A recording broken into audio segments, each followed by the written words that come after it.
picture on the wall was taken in the back parking lot of Franconia Station. It was probably about 1973 because I was wearing a skirt. I'd just gotten out of the academy, and we were just having fun. We were just kind of goofing around.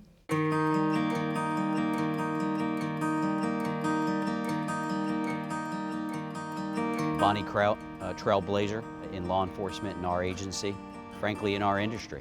She paved the way for how successful we are today.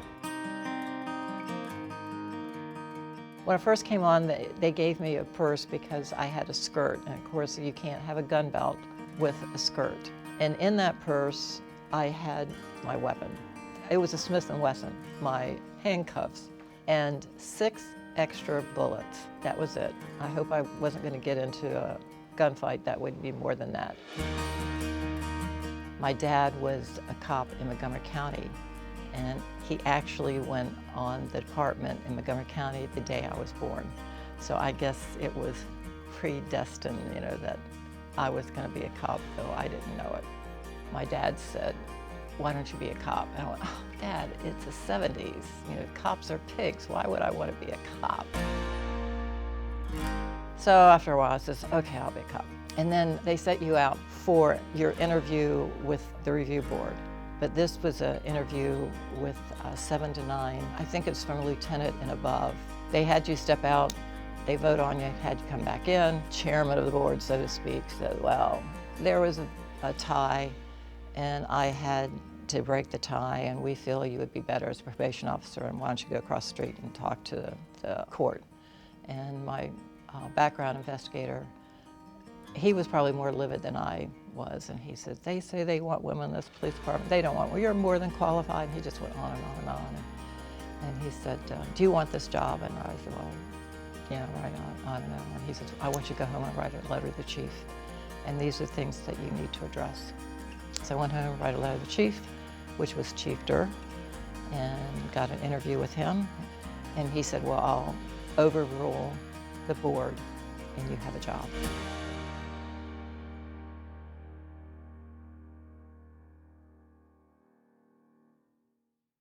And he said, well, I guess you need to cut your hair. And I showed you the pictures, my hair is down to here.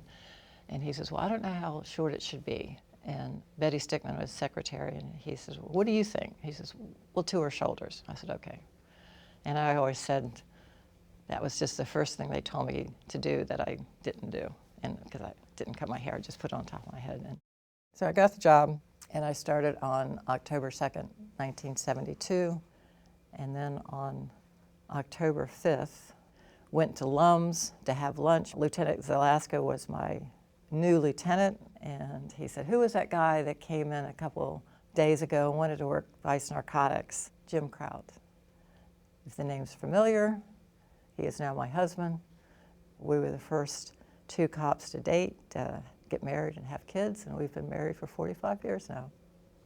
It's a duo with her and Jim. That's a unique relationship formed decades ago that's stronger today than ever before. And we're proud of her, what she's done, her husband has done, that paved the way. I was only on the street for a couple years, and then I asked to be transferred. I first came into sex crimes. They wanted a female in sex crimes. I mean, they knew that a female would be an asset. And there was only 2 women on the department, so you didn't have too much of a choice.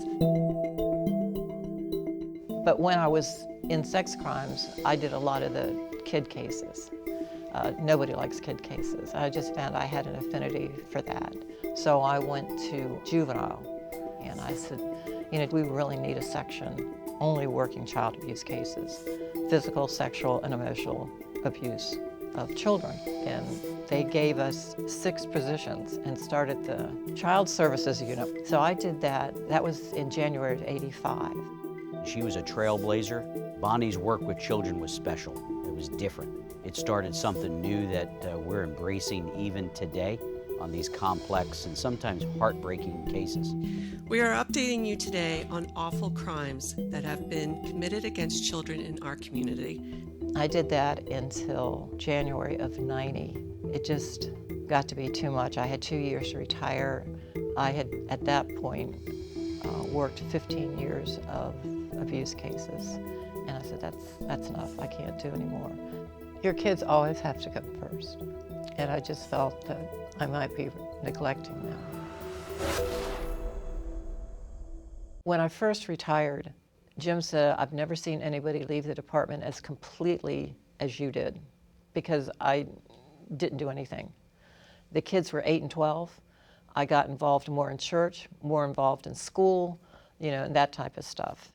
We're lucky for her service, that she gave so much to others. It's impressive. I recall her legacy, and very proud of what she's done for those victims and for this department, and frankly, for our community.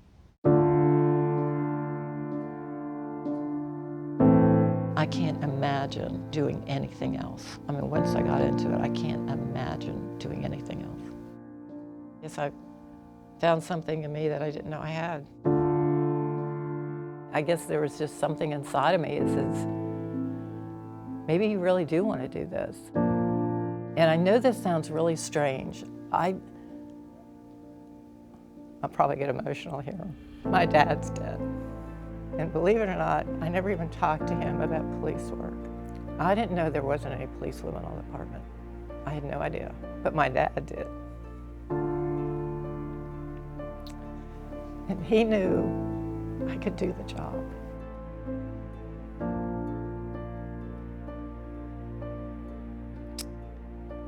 Maybe somehow I was doing it for him.